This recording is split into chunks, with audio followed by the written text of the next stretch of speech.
Setelah Ye Chen meninggalkan Dao Tai, ia tiba di kebun Dao. Monyet itu berdiri di pohon kebun Dao dan terus-menerus mengamatinya. Melihat Ye Chen datang, ia bertanya dengan rasa ingin tahu, ada apa? Apakah ada yang sedang bertarung? Ye Chen berkata, generasi yang lebih tua menantangku di bulan Januari, dan aku mengalahkannya di Dao Tai. Itu di luar kemampuannya, kata monyet itu. Ye Chen berkata, besok kau boleh meninggalkan kebun Dao, dan kau juga boleh bergabung dengan majelis buah Dao. Benarkah? Monyet itu melompat ke depan Ye Chen dan bertanya dengan penuh semangat. Ye Chen berkata, kenapa aku menipumu? Monyet itu dengan gembira melompat ke pohon setelah berputar-putar, datang ke sisi Ye Chen, dan berkata, sudah kubilang, dasar bocah. Jangan mengacau di pertemuan Dao Guo besok. Kita ini tamu, kita tidak boleh membuat masalah. Tentu saja, kita tidak takut jika orang lain memilih sesuatu. Ye Chen berkata, kau boleh menaruh 100 hati, aku tidak akan membuat masalah. Jika orang lain membuat masalah, aku tidak akan bisa mengaturnya. Monyet itu duduk di dahan pohon. Ye Chen tidak meninggalkan kebun Dao, tetapi mulai berlatih di kebun Dao. Dia memiliki beberapa wawasan dari Dou Zizhenyan yang berjalan pada bulan Januari saat dia bertarung melawan pertempuran pertama di bulan Januari. Sekarang, jika Anda memiliki pemahaman yang baik tentangnya, Anda mungkin tidak bisa mendapatkan beberapa Daofa dari Dou Zizhenyan. Melihat daun monyet itu, saya melihat daun monyet itu lagi. Namun, selama periode waktu ini, monyet-monyet itu begitu akrab dengan area kebun Dao ini sehingga mereka tidak bisa lagi mengenalnya. Berapa banyak pohon yang ada secara total, berapa banyak pohon Dao Guo di setiap pohon, berapa banyak buah yang matang, dan berapa banyak yang lebih besar di sana. Monyet-monyet itu sangat jelas. Monyet akan menghitung setiap hari, tidak bisa makan, lalu menghitungnya, mengawasi setiap hari, ketika bayi itu. Pada hari berikutnya, monyet itu berdiri di pohon dan meregangkan tubuhnya. Lalu ia melompat-lompat di pohon dan berkata dengan gembira, akhirnya aku bisa keluar. Haha, ketika monyet itu melompat-lompat di kebun, ia melihat seorang Taois dengan beberapa anak Taois datang ke kebun. Monyet itu berlutut di depan pendeta Tao dan anak Tao itu dan berkata, apa yang akan kalian lakukan? Tentu saja, kami di sini untuk memetik buah Dao Guo dan mempersiapkan pertemuan Dao Guo.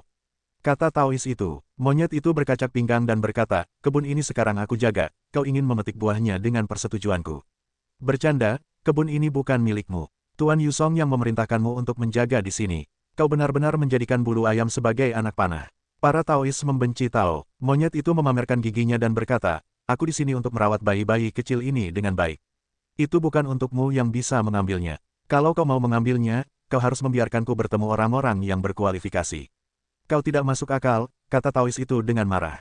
Monyet, ada apa denganmu? Ayo pergi. Ye Chen berjalan menghampiri monyet itu. Monyet itu ingin mengatakan sesuatu, tetapi ia diseret oleh Ye Chen. Monyet itu berkata, kalau kalian merusak pohon ini, aku tidak bisa mengampuni kalian. Monyet ini benar-benar kasar, aku tidak tahu ketinggian bumi. Petik 2, dia hanya monyet, kalian tidak bisa dicerahkan, jangan sok bijak dengannya, kita akan segera selesaikan memetik buahnya, agar tidak menunda waktu. Kata pendeta Tao itu. Ye Chen menyeret monyet itu keluar dari kebun buah di pinggir jalan, lalu berkata, wajar saja kalau orang-orang datang untuk memetik buah. Untuk apa kalian berhenti? Aku punya perasaan untuk buah-buahan itu. Ayolah, kalian tidak sabar untuk berbicara gagap dan memiliki perasaan. Pergilah dan pergilah ke aula untuk menghadiri pertemuan Dao Guo. Ye Chen berkata dengan napas tercekat. Bagaimana mungkin kau, sebagai manusia, memahami hubungan antara monyet dan buah? Tanya monyet itu dengan enggan. Ye Chen berkata, perasaan di antara kalian adalah kalian menelannya ke dalam perut kalian, lalu berubah menjadi tumpukan sampah tak berguna. Kalau kalian diam di sini, kalian tak tahan dimakan orang lain. Aku sudah merawat mereka selama sebulan. Petik 2, apa itu sebulan? Mereka sudah di sini selama 30.000 tahun. Ye Chen berkata, mereka berjalan menuju Aula Daoting.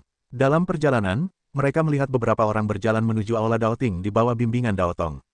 Kali ini, pertemuan Dao Guo Daoting mengundang beberapa kekuatan besar dan orang-orang berpengaruh dengan prestis setinggi di dunia keos. Bisa dibilang, pertemuan itu dihadiri oleh tokoh-tokoh terkemuka di seluruh dunia keos. Ye Chen dan monyet itu tiba di alun-alun di luar Aula Daoting. Alun-alun yang luas itu telah didekorasi. Terdapat meja-meja pendek dan futon yang indah di kedua sisinya. Setiap meja memiliki nama setiap tamu atau pengaruh. Ye Chen dan monyet itu melangkah maju, semakin besar pengaruhnya. Di sisi kiri dan kanan tindakan para master, sisi kiri adalah istana dewa, sisi kanan adalah istana surgawi, dan kemudian di bawahnya adalah tanah dewa hampa, tanah surgawi, dan seterusnya. Tindakan Ye Chen dan monyet relatif terbelakang. Lagi pula, mereka tidak sebaik yang lain. Sangat sopan untuk membiarkan mereka berpartisipasi dalam pertemuan Dao Guo. Sepertinya ada banyak kekuatan dan orang kuat di dunia kekacauan. Setelah melihat nama Ye Chen, Monyet itu berkata, semua yang bisa diundang adalah keluarga para dewa gelar tertinggi. Yang hidup adalah tokoh teratas dalam dewa gelar kuno. Sementara Ye Chen dan monyet itu memperhatikan tempat duduk tempat ini, para tamu datang silih berganti, semua orang di sini sangat meremehkan Ye Chen dan monyet. Mengapa klan darah peraku begitu tertinggal? Seorang pemuda berambut perak tampak sangat tidak puas dengan kehebatannya. Di sampingnya juga terdapat seorang lelaki tua berambut perak. Lelaki tua itu mengerutkan kening, lalu menatap Ye Chen dan monyet itu, lalu berkata, bisakah kalian memberiku penjelasan? Monyet itu berkata, itu bukan urusanku. Aku tidak mengaturnya, baik yang muda maupun yang tua mengerutkan kening, dengan sedikit amarah di mata mereka. Bagaimana kalian bisa begitu ramah? Tanya pemuda berambut perak dengan marah. Laozi adalah tamu, kata monyet itu. Pemuda berambut perak dan lelaki tua berambut perak itu tertegun sejenak, lalu dengan hati-hati menatap Ye Chen dan monyet itu. Pemuda berambut perak itu mencibir dan berkata, kalian dari golongan mana? Laozi dilahirkan untuk membesarkan Raja Monyet, kata monyet itu penuh kemenangan. Lelaki tua berambut perak itu berkata dengan suara berat, jika kalian berbicara begitu tidak sopan, aku akan merobek mulut kalian. Aku tidak takut, aku akan menggunakan nada apapun yang kau gunakan. Monyet sama sekali tidak takut. Ini Daoting, sekalipun mereka ternak, mereka akan membunuh orang di Daoting. Di mana Daoting seharusnya ditempatkan? Pemuda berambut perak itu bergumam, sangat sulit untuk mendidik. Mendengar ini, monyet itu memamerkan giginya dan berkata, kau ini apa, bocah kecil? Tanpa perlindungan dari orang-orangmu, kau bukan apa-apa. Aku ingin membicarakannya di sini. Ketika kakek monyetmu dan aku berkeliaran sendirian, ibumu tidak tahu harus bergaul dengan siapa. Pemuda berambut perak itu mendengar ucapan itu, dan wajahnya sangat jelek. Dia menggertakkan giginya dan berkata, aku akan merobek mulutmu. Kau yang merobeknya atau dia yang merobeknya? Monyet itu berkata dengan senyum provokatif. Wajah pemuda berambut perak itu bahkan lebih jelek, dan dia meraung, aku. Katanya bergegas ke monyet, monyet itu menyeringai, tubuhnya berkedip, berubah menjadi cahaya keemasan dan bergegas keluar. Beraninya kau begitu merajalela barusan. Sebelum saat ini, kakek monyet, aku sudah menyandang gelar dewa. Monyet itu mendengus dan menamparkan. Mana mungkin pemuda berambut perak itu bisa menangkis pukulan monyet itu, seluruh tubuhnya terlempar keluar. Melihat pemandangan ini, lelaki tua berambut perak itu marah dan bergegas menghampiri monyet itu. Apakah orang-orang berdarah perak begitu tak tahu malu? Ye Chen berdiri. Dan siapa kau? Tanya lelaki tua berambut perak itu. Keluarga Keos, tubuh surgawi Keos, pagi daun. Ye Chen mengucapkan kata demi kata. Lelaki tua berambut perak itu mendengar ucapan itu, dan warna gelapnya sedikit berubah. Dia berkata, apakah kamu benda langit yang kacau? Ketika dia mendengar bahwa cabang-cabang langit adalah dewa, dia juga mendengar bahwa mereka adalah dewa.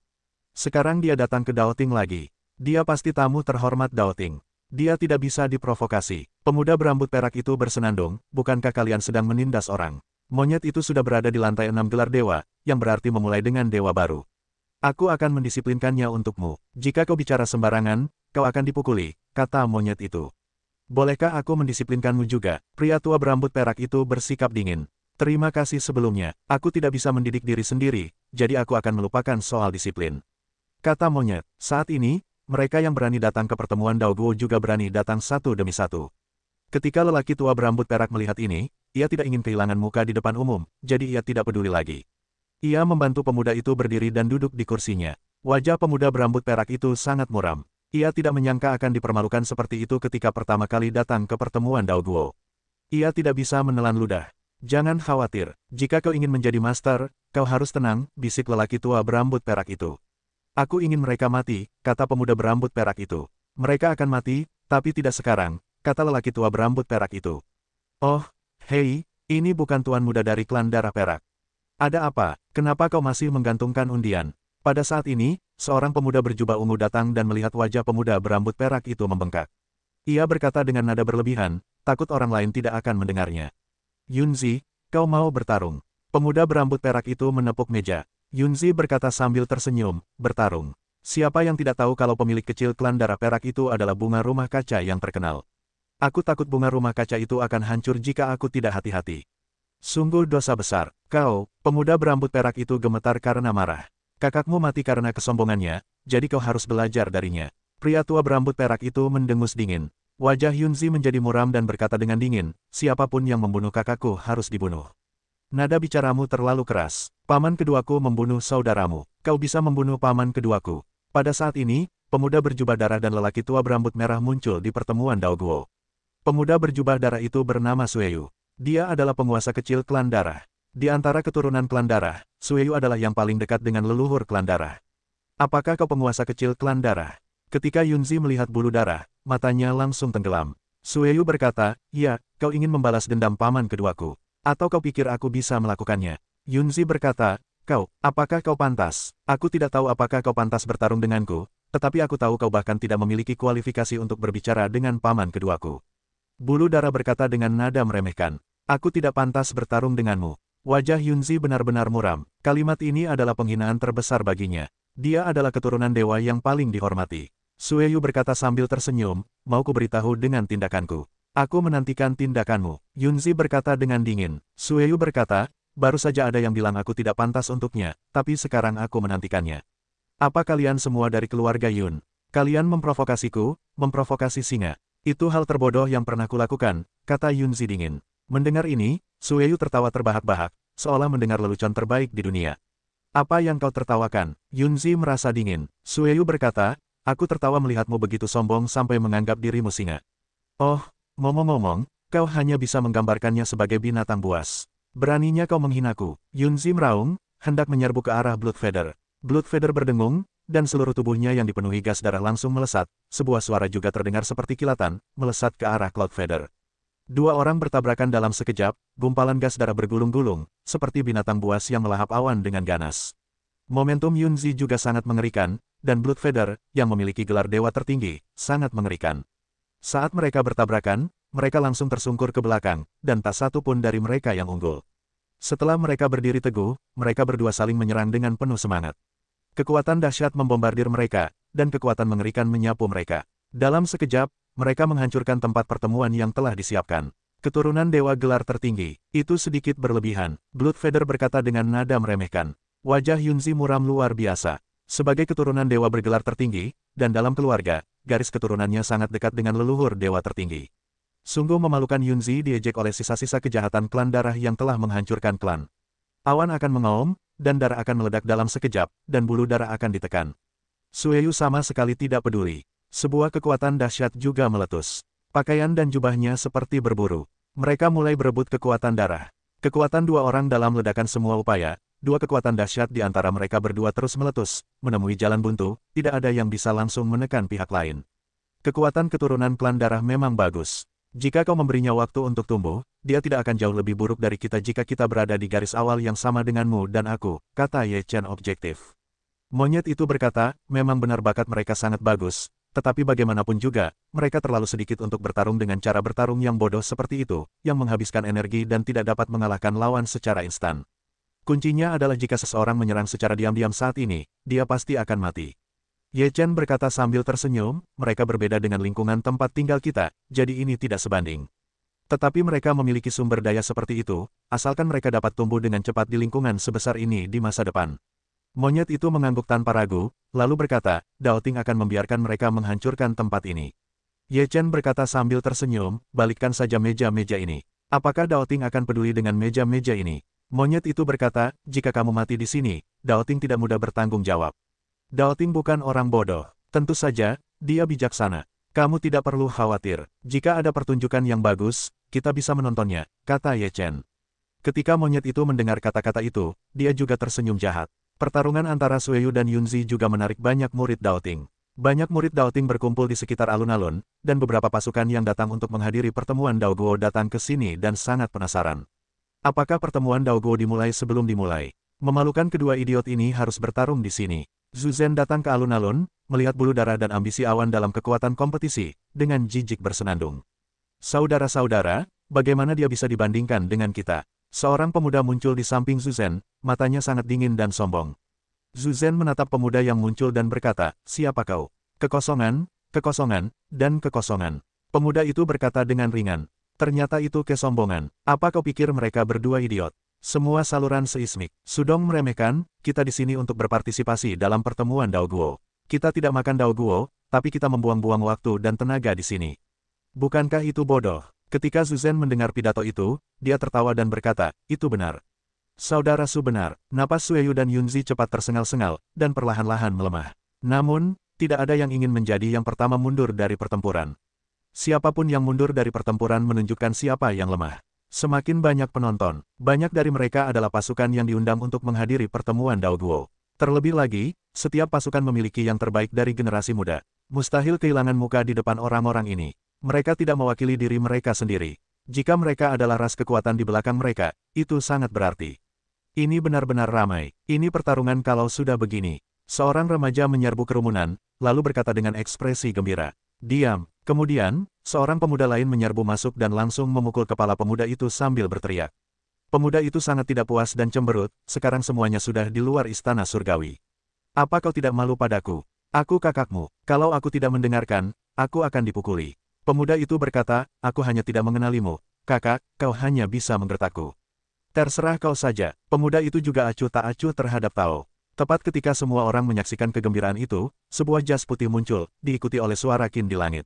Baik Sueyu maupun Yunzi terkejut dan terbang keluar. Semua orang melihat gaun putih yang muncul. Itu Paman Tianyu. Paman Tianyu telah melewati jalan. Sepertinya dia lebih kuat dari sebelumnya. Bakat keponakan Tianyu benar-benar mengerikan. Dalam waktu singkat 1 bulan, kekuatannya telah meningkat pesat.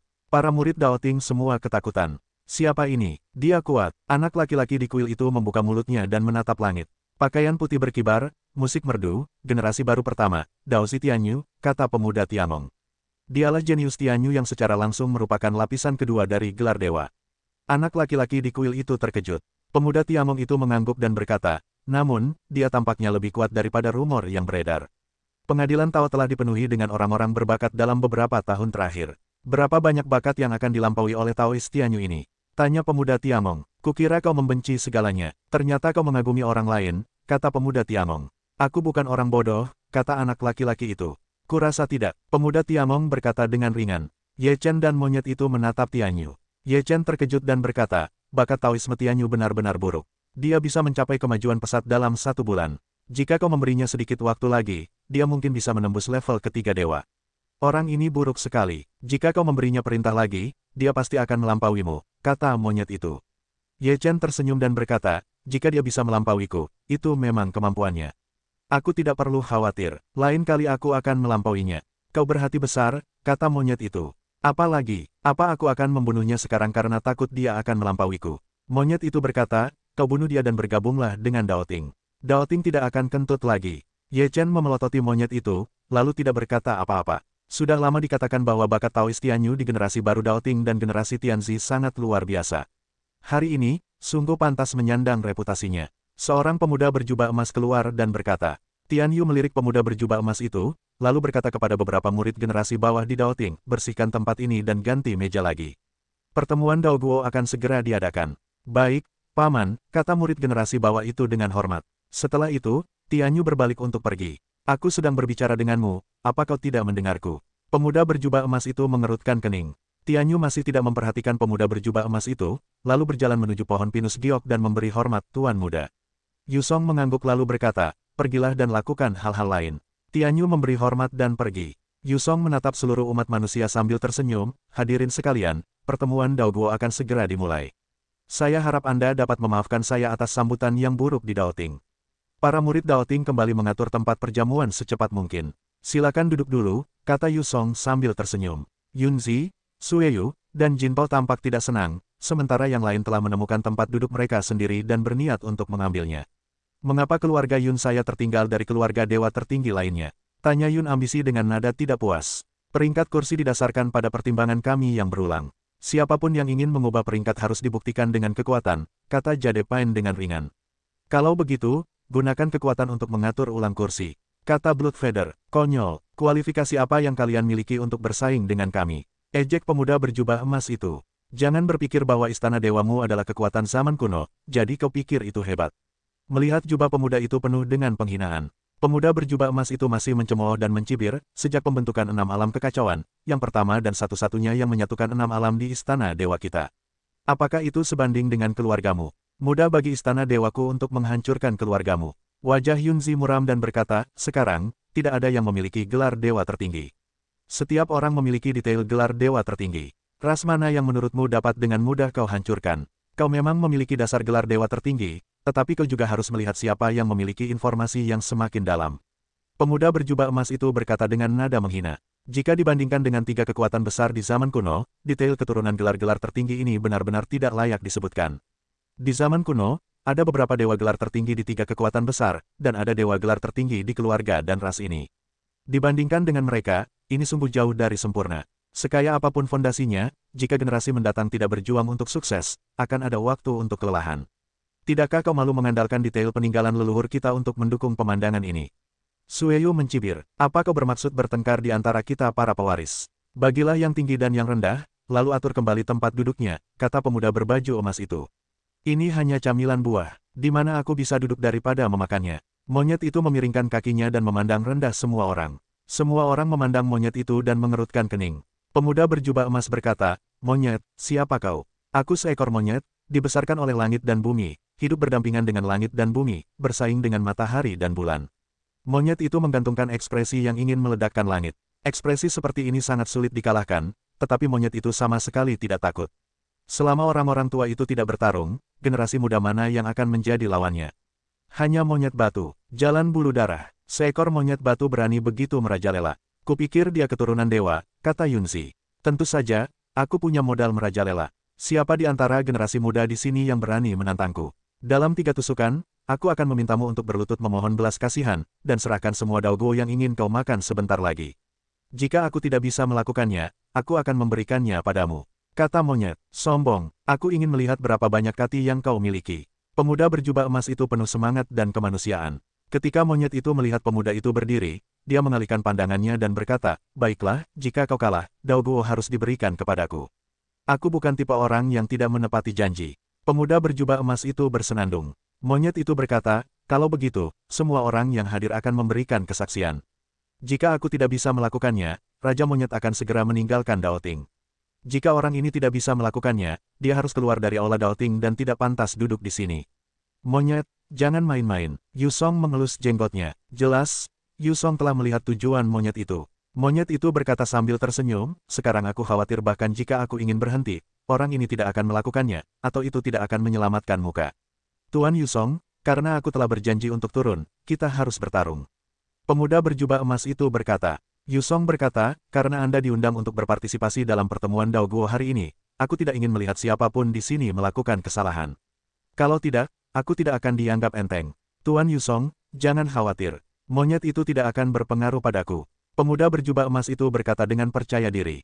Monyet itu berkata, ini benar-benar napas yang panjang. Kau harus berhati-hati. Mungkin mereka akan mengambil gelar dewa, Ye Chen dengan hati-hati mengingatkan. Mendengar ucapan itu, monyet itu tiba-tiba berkata, tapi katakan jauh-jauh hari, kita mengandalkan kekuatan kita sendiri, bukan kekuatan eksternal lain, seperti gelar tertinggi, artefak, atau semacamnya. Pemuda berjubah emas itu mendengus dingin, tuan mudaku tidak akan bertingkah seperti bajingan. Baguslah, monyet itu merasa lega dan berkata sambil tersenyum, Tuan Yusong, orang ini tidak mendengarkanmu. Aku tidak punya pilihan selain membandingkan diriku. Jade Song menatap monyet itu, dan berkata langsung kepadanya, monyet, jika kau menyusahkanku, aku tidak akan membiarkanmu menyeka pantatmu. Setelah mendengar suara Yusong, monyet itu tersenyum dan menatap Yusong dengan tatapan jernih. Sepertinya tidak nyaman di sini. Tidak pantas untuk menghancurkannya lagi. Kita pergi ke Dautai. Kita bisa melihat situasi Dautai dari sini. Monyet itu menunjuk ke jalan di kejauhan. Kemanapun kau pergi, keadaannya sama saja. Jalan pemuda berjubah emas. Monyet itu menghilang dalam sekejap, lalu muncul di panggung, yang biasanya tidak cepat. Pemuda berjubah emas itu mendengus, dan tubuhnya berkelebat. Kemudian ia tiba di Dautai, tetapi kecepatannya masih jauh lebih lambat dari sebelumnya, dan jelas bahwa pemenang atau pecundang telah ditentukan. Apakah kau siap untuk berlutut dan memohon belas kasihan? Monyet itu membawa tongkat. Akan ku beritahu kau bahwa orang-orang di istana tuan tidak mudah tersinggung, kata pemuda berjubah emas dengan nada menghina. Ketika pemuda berjubah emas selesai, seluruh tubuhnya gemetar, dan sebuah napas yang kuat keluar. Yanran adalah kekuatan dari gelar dewa. Ketika monyet itu melihatnya, ia berkata dengan ekspresi ketakutan, wow, sungguh kuat. Pemuda berjubah emas mengerutkan kening, lalu ia melihat monyet itu berlari ke arahnya. Kecepatannya menakutkan, dan kekuatan dahsyat meledak dalam sekejap, yang langsung menekan pemuda berjubah emas itu. Setelah merasakan napas monyet itu, pemuda berjubah emas itu langsung merasa telah ditipu. Di mana kekuatan monyet itu? Kau menipuku. Pemuda berjubah emas berkata dengan marah. Monyet itu berkata, menipumu. Kau menyanjung dirimu sendiri. Monyet itu jatuh tertimpa tongkat, dan seluruh tubuh pemuda berjubah emas itu terhimpit oleh kekuatan yang dahsyat. Pemuda berjubah emas itu segera menawarkan perisai untuk menahan tongkat monyet itu. Boom! Tongkat monyet itu mengenai perisai, seluruh tubuh monyet itu terpental, dan mulut harimau itu terasa seperti akan robek. Setelah monyet itu berdiri teguh, ia memamerkan giginya dan berkata, ternyata ini adalah keterampilan dari Istana Dewa. Aku telah mempelajarinya, sungguh kuat. Wajah pemuda berjubah emas itu sulit dilihat. Bagaimana mungkin ia tidak tahu bahwa monyet itu sedang menyindirnya? Terlebih lagi, dia melanggar kata-kata barusan dan menggunakan artefak yang kuat. Kau jauh lebih tinggi dariku, jadi kau ingin bertarung denganku. Pemuda berjubah emas itu tampak dingin. Monyet itu berkata, aku bilang aku bisa menyapumu, kau tidak percaya, lalu menyalahkanku. Apa aku bilang aku dewa? Monyet, aku menyerah. Aku akan memberimu Dao Guo sekarang. Wajah pemuda berjubah emas itu sangat buruk rupa, dan wajahnya panas, seolah-olah dia telah ditampar beberapa kali. Karena ada beberapa hal yang belum dijelaskan oleh kedua belah pihak, meskipun seri, tidak ada yang berhutang apapun kepada siapapun. Ayo duduk, pertemuan Dao Guo sudah dimulai, kata Yu Song. Ketika monyet dan pemuda berjubah emas mendengar ini, Yu Song memberi mereka langkah mundur. Meskipun monyet itu tidak senang, dia juga memberinya muka, dan kemudian dia kembali ke tempat duduknya dari panggung. Pemuda Jin Pao juga kembali ke tempat duduknya. Yu Song berkata, kalian tidak perlu repot-repot mengatur tempat duduk. Jika kau benar-benar memahami kekuatan tiga kekuatan, kau tak akan menantang otoritas tiga kekuatan itu.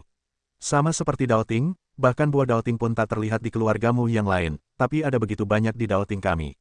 Istana Dewa dan Istana Surgawi juga memiliki detail kuatnya masing-masing. Dan Dao Ting kami juga melakukan penilaian detailmu untuk menentukan peringkat, jadi kau tak punya masalah dengan posisimu. Yu Song penuh percaya diri, yang juga berasal dari kekuatan besar.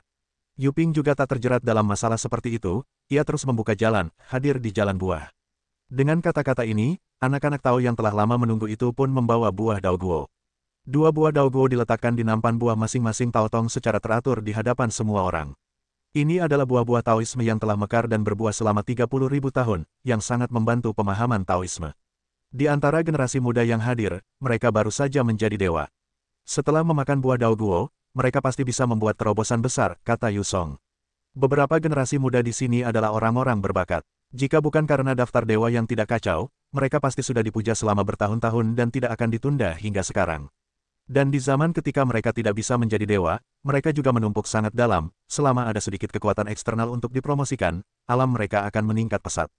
Cicipi, kata Yu Song sambil tersenyum. Semua orang yang hadir mengambil buah-buah Tao dan mencicipinya. Monyet itu memiringkan kakinya dan menggigitnya dengan mulut besar, lalu berkata, Dao-Dao kecil ini benar-benar tidak tahu cara memetik buah. Buahnya agak sepat. Ye Chen memelototi monyet itu dan berkata, kau tidak bisa menutup mulutmu jika kau punya buah untuk dimakan. Monyet itu berkata, aku juga jujur, sebelum kita makan, itu bisa menjadi pintu masuk yang renyah dan manis. Ye Chen juga malas memperhatikan monyet itu, mengunyah seteguk, sepasang mata yang entah bagaimana aku tidak tahu ekspresi monyet itu. Yu Song juga menatap monyet itu, ingin sekali melempar monyet itu, seberapa jauh dia harus membuangnya. Orang-orang juga sangat meremehkan monyet itu, seolah-olah apa yang dikatakan monyet itu benar. Dao Ting tidak akan membiarkan kita mencicipi Dao Guo kali ini. Seorang lelaki tua di Istana Dewa memakan buah Tao. Ini juga merupakan masalah yang dikhawatirkan banyak orang. Ketika lelaki tua Senting bertanya, semua orang memandang Yu Song. Yu Song berkata sambil tersenyum, sekarang daftar dewa muncul lagi.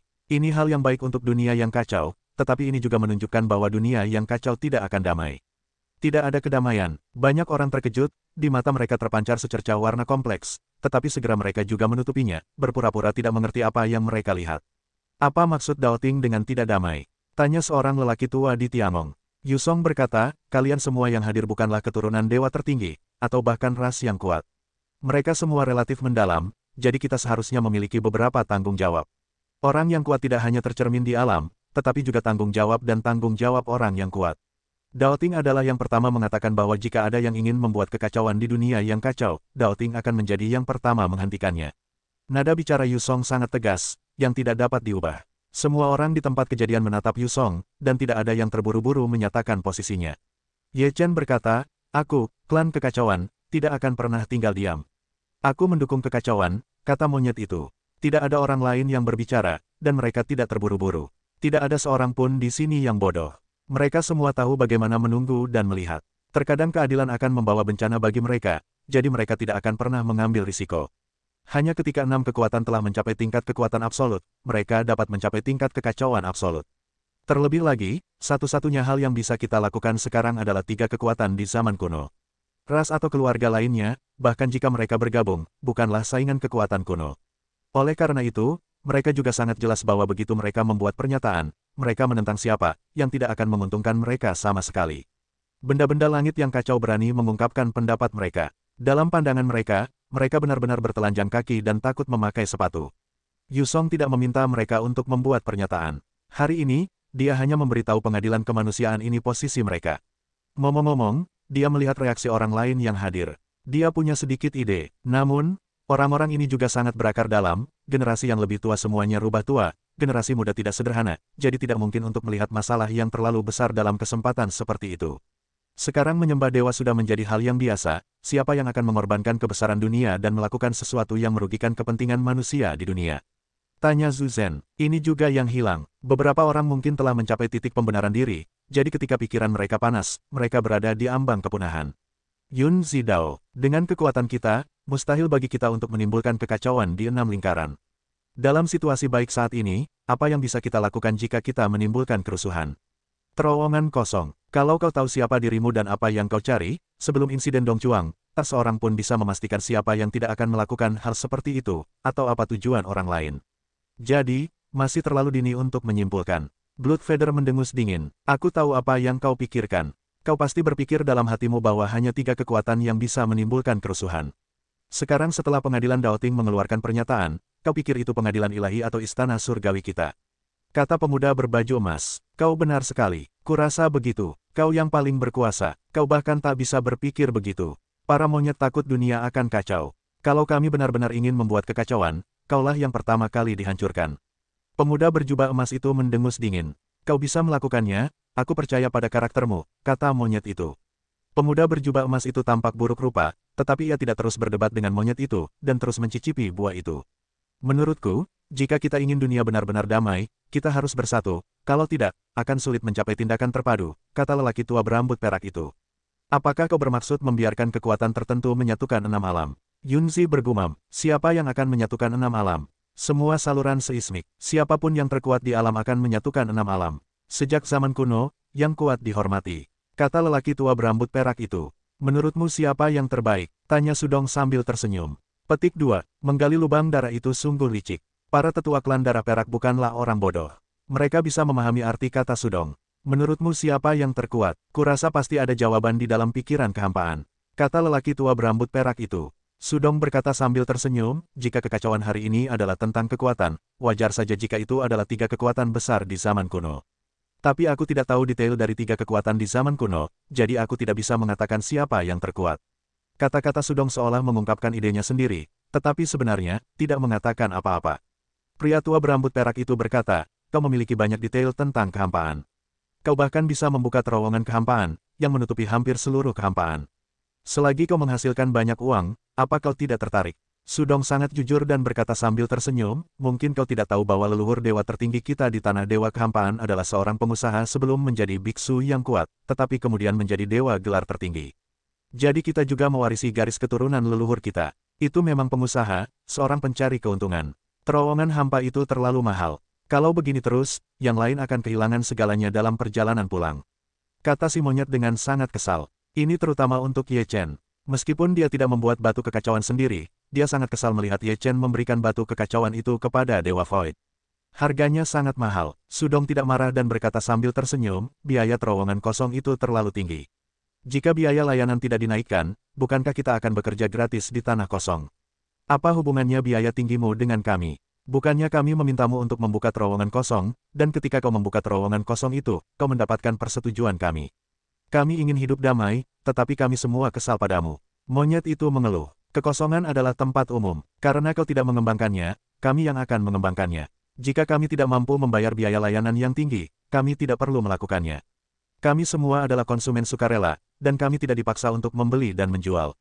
Monyet itu berkata, sayangnya, aku orang kaya lagi. Aku tidak bisa menahannya. Tidak masalah jika aku memberimu sedikit uang. Itu baik untuk dilakukan. Semua orang berpikir monyet itu pantas dipukuli. Orang ini harus membuat orang kesal ketika dia berbicara. Monyet, bagaimana mungkin orang sepertimu punya teman? Anak laki-laki di kuil surga bertanya dengan rasa ingin tahu. Monyet itu berkata sambil tersenyum, ini pertanyaan yang tepat. Atau karakter kami baik, bahkan benda langit yang kacau adalah teman kami. Anak laki-laki di kuil surga berkata, biasanya, kau tidak kalah seringnya terkena benda langit yang kacau. Kau bercanda, dia lawanku, kata monyet itu. Ye Chen menatap monyet di satu sisi, tidak berbicara. Monyet itu tertawa. Yusong terbatuk 2 kali, lalu berkata, hadirin sekalian, pertemuan Daoguo ini sudah berusia sekitar 30.000 tahun.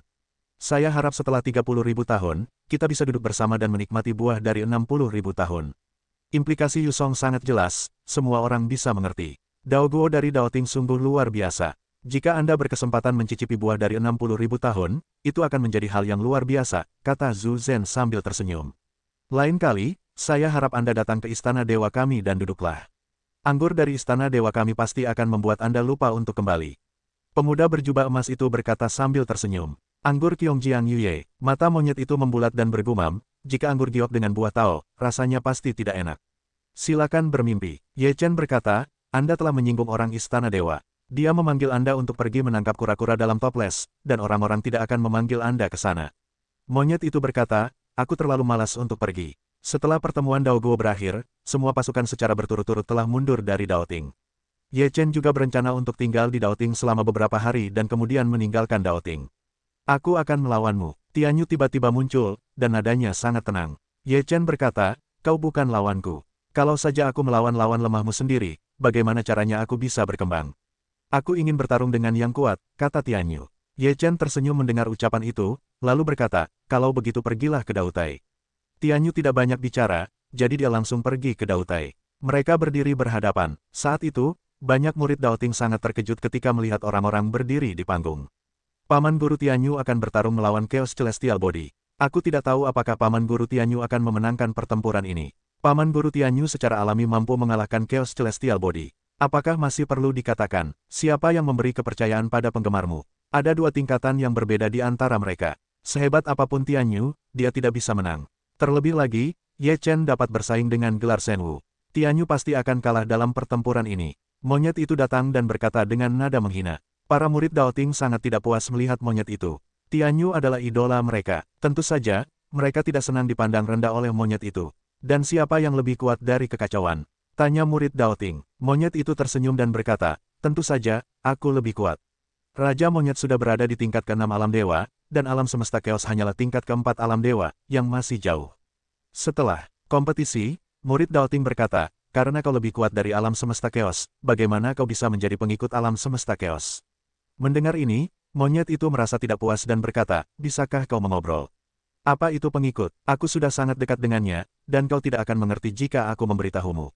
Kurasa itu adalah pengikut yang mendengarkan alam semesta chaos. Murid Daoting, Dao, monyet itu berkata dengan marah, aku lihat kau juga ingin bertarung. Paman Guru Tianyu telah bertarung dengan alam semesta chaos. Pada saat ini, seseorang berteriak. Mereka semua menatap Dautai, dan mata mereka penuh harapan. Serangan Tianyu sangat dahsyat di panggung Taoisme. Sepertinya ia ingin mengerahkan segala cara semaksimal mungkin dalam waktu sesingkat-singkatnya. Ye Chen sangat tenang menghadapi jalan Tianyu. Inilah jalan yang ditempuh kereta malam. Apapun cara yang kita hadapi, kita akan menghancurkan apapun yang ada dalam jangkauan kita. Keduanya bertarung dengan sengit. Meskipun kekuatan Tianyu hanya setara dengan tingkat kedua dari gelar dewa, efektivitas bertarungnya tidak kalah dari tingkat ketiga. Setelah melihat kekuatan Tianyu, monyet itu mengangguk dan berkata, memang masih sedikit seperti ini, tetapi alamnya masih terlalu rendah. Jika alamnya lebih tinggi, Ye Chen pasti akan menderita. Paman Tianyu akan kalah di alam ini. Paman Tianyu tetap bangga meskipun kalah. Monyet itu meremehkan, meskipun kekalahan tetaplah mulia, kau suka menghibur diri seperti ini. Sekarang ini hanyalah sebuah kontes. Sekalipun kalah, tidak ada bahaya bagi nyawa. Tapi bagaimana jika ini pertarungan hidup dan mati? Jika kau kalah, kau akan mati. Aku benar-benar tidak tahu apa yang kau pikirkan. Sekelompok orang kecil yang belum berlatih tidak akan bicara omong kosong. Monyet, jika aku bukan lawanmu, aku akan membuat wajahmu semerah pantatmu. Ada jalan rahasia di hati para murid You Daoting. Di panggung Dautai, Ye Chen menghancurkan serangan Tianyu dengan tinjunya. Dari awal hingga akhir, Ye Chen tidak mengambil inisiatif untuk menyerang. Namun, Tianyu tidak bisa terlalu mengancam Ye Chen. Daoisme Tianyu telah mencapai batasnya. Banyak jalan yang bergejolak. Ini sangat mengerikan. Jika kau bertemu lawan dengan level yang sama, baik itu generasi tua maupun generasi muda, itu pasti bukan lawannya. Namun, menghadapi Ye Chen, masih ada banyak perbedaan. Lagi pula, dalam hal efektivitas tempur, kedua pria itu benar-benar berbeda dalam 3 hal. Dalam hal efektivitas tempur di level yang sama, kau sama sekali tidak buruk. Bahkan jika kau menghadapi 3 level dewa bergelar, kau mungkin menang, tetapi jika kau menghadapiku, kau tidak memiliki peluang sedikit pun untuk menang. Ye Chen berkata. Tianyu berkata, apakah kau akan bertahan seperti ini sepanjang waktu? Jika aku menyerang, aku bisa mengalahkanmu dalam satu gerakan, jadi tidak perlu bermain-main. Yang kau butuhkan adalah meningkatkan kemampuanmu dalam pertempuran. Dalam hal ini, aku akan bermain denganmu. Ye Chen berkata dengan ringan. Ketika Tianyu mendengar ini, dia tidak merasa marah, karena dia tahu itu fakta, dan dia tidak akan membantahnya. Aku butuh banyak tekanan, kata Tianyu. Ye Chen mendengar kata-kata itu, lalu tersenyum, dan berkata, itu memberimu sedikit tekanan. Saat Ye Chen berbicara, napasnya menyembur keluar, yang berkali-kali lipat lebih kuat dari sebelumnya. Ia pun mengambil inisiatif untuk menyerang. Kekuatan dahsyat yang membombardir masa lalu mampu membuat Tianyu merasakan tekanan yang luar biasa dahsyat. Setelah merasakan tekanan ini, Tianyu pun terkejut.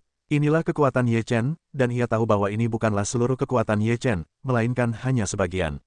Sebagian kekuatannya saja sudah begitu dahsyat. Betapa dahsyatnya jika kita mengerahkan seluruh kekuatan kita. Tianyu terkejut. Menghadapi tekanan kuat Ye Chen, Tianyu dilanda teror yang dahsyat, dan Dharma Tao terus-menerus memadat, lalu membombardir Ye Chen.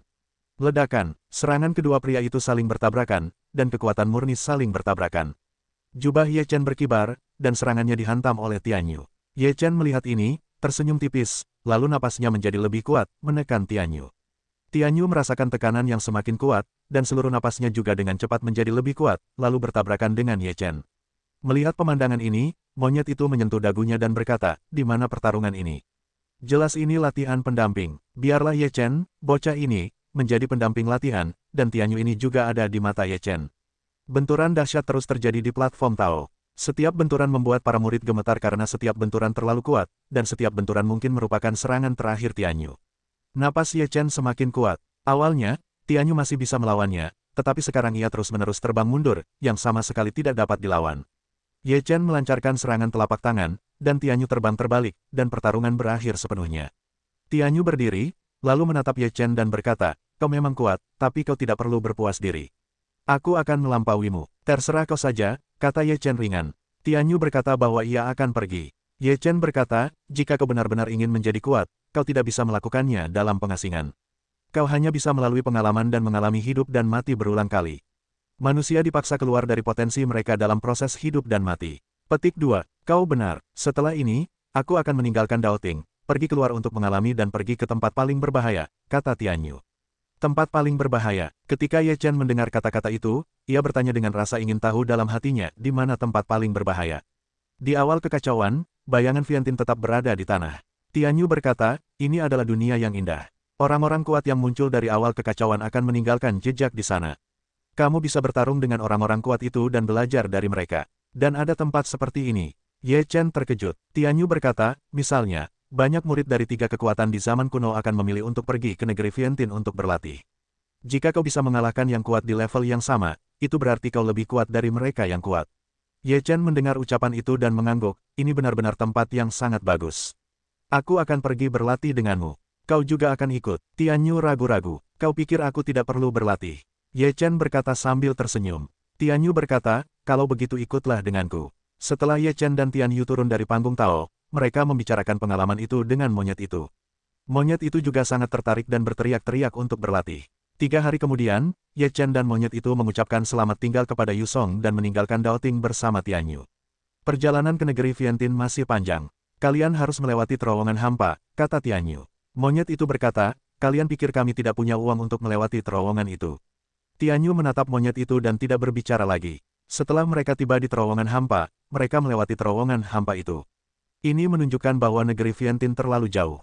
Semua orang menghabiskan sejuta batu kekacauan. Pantas saja Tianyu berpikir monyet tidak punya uang. Setelah melewati terowongan hampa, Tianyu, Ye Chen, dan monyet itu tiba di sebuah kehampaan, di mana hanya ada beberapa benua yang tersebar, dan semuanya tampak begitu sunyi. Ini dia, kata monyet itu. Bisakah kalian melihat cahaya di depan kalian? Itu pintu masuk ke negeri Viantin. Ye Chen dan monyet itu melihat ke masa lalu. Cahaya itu sangat jauh. Setelah terbang beberapa saat, mereka melihat bahwa cahaya itu adalah sebuah pintu besar. Pintu itu tingginya 99 kaki dan tingginya 33 kaki. Pintu itu sangat tinggi dan menakutkan. Ketika kalian masuk dari sini, hati-hati. Meskipun mereka adalah bayangan, mereka sangat berbahaya, dan dapat dihancurkan, tetapi mereka tidak akan hancur selamanya. Mereka akan terlahir kembali di suatu tempat. Jika kau terbunuh oleh bayangan-bayangan itu, kau akan benar-benar mati. Kata Tianyu, ini bukan bajingan, kata monyet itu. Mereka hanyalah bayangan yang tertinggal di sini. Bagaimana mungkin mereka dihancurkan? Tanya Ye Chen. Mereka adalah orang-orang terindah di masa lalu. Mereka adalah bintang-bintang paling cemerlang di suatu zaman. Mungkin kau mengenal mereka dengan baik, dan beberapa belum pernah mendengar tentang mereka, tetapi masing-masing akan membuatmu terkejut, kata Tianyu. Pergi dan lihat saja, kata monyet itu, tak sabar untuk melangkah masuk. Ye Chen dan Tianyu juga segera memasuki gerbang. Setelah masuk, mereka semua pergi ke dunia yang luas dan terpencil. Sekilas, itu adalah dunia yang sangat primitif. Ada berbagai masa di dunia ini. Dunia yang kita masuki seharusnya adalah dunia yang paling primitif, kata Tianyu. Masa dunia yang berbeda, akankah bertemu dengan masa kekuatan yang berbeda? Tanya Ye Chen. Tianyu mengangguk, ya, jadi mungkin di era tertentu, kau bertemu leluhurmu. Mendengar itu, mata Ye Chen berbinar. Jika ia bisa melihat pesona benda langit yang kacau di masa lalu, itu sangat penting baginya, yang dapat membuatnya tahu cara meledakkan kekuatan benda langit yang kacau secara menyeluruh. Ayo kita ucapkan selamat tinggal. Jika kau ingin keluar, kau bisa langsung pergi melalui pintu ini, kata Tianyu, lalu bergegas pergi. Ye Chen menatap monyet itu dan berkata, ayo kita berlatih sendiri-sendiri. Mungkin kau bisa bertemu monyet. Monyet itu berkata, maksudmu induk monyet. Mungkin, agar kau bisa menjadi monyet jantan sejati. Ye Chen berkata, aku juga jantan sekarang, kata monyet itu. Ye Chen tersenyum, kau tetaplah monyet. Siapa bilang, aku tidak tahu berapa banyak monyet betina yang kumiliki. Kata monyet itu dengan kesal. Ye Chen berkata dengan nada mencemooh, coba saja. Aku tidak ingin bicara denganmu. Aku akan bertarung dengan yang kuat, kata monyet itu dengan perasaan bersalah. Ketika mereka berpisah, Ye Chen terbang di area yang luas ini. Segala sesuatu di sini begitu tua, seolah-olah langit dan bumi baru saja terbuka. Dalam 6 lingkaran kekacauan, pada awal pembukaan langit dan bumi, dunia disatukan oleh hewan. Kemudian, setelah kemunculan Terans, secara bertahap berubah dari penyatuan hewan menjadi penyatuan dunia oleh manusia. Tak lama setelah Ye Chen pergi, ia melihat seekor sapi hitam besar berjalan perlahan di hutan belantara. Hewan atau manusia yang mungkin muncul di sini sangat mengerikan. Sapi hitam besar itu menatap Ye Chen, lalu mengeluarkan, "Mu," seluruh kehampaan bergetar. Ye Chen hampir terguncang oleh suara sapi raksasa itu. Sungguh kuat, Ye Chen terkejut dalam hati, hanya sebuah suara yang membuatnya merasakan tekanan.